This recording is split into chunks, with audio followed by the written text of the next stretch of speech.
Most business owners are usually aware and focus on three key performance indicators: number of customers, revenue and profit.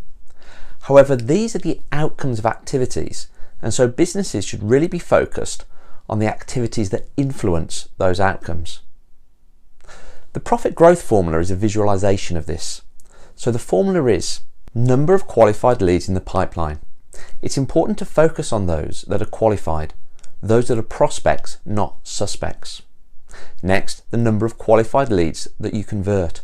What is your conversion ratio?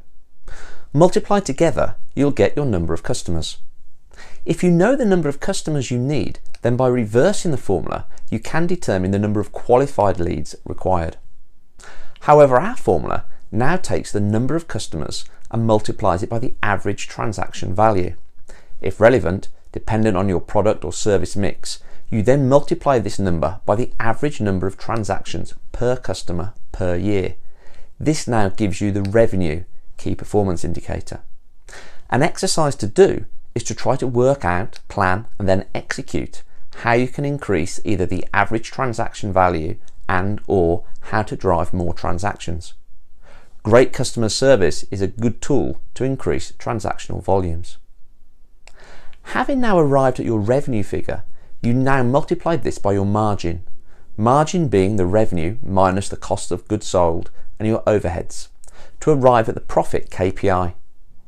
As with the other inputs, focusing on driving up margin by driving down costs will increase the headline KPI, in this instance profit. So you can see from the formula that the three typical metrics tracked by SMEs are actually the outcomes. To drive up the number of customers, revenue or profit, focus instead on the input activities to the formula, namely, increase your number of qualified leads.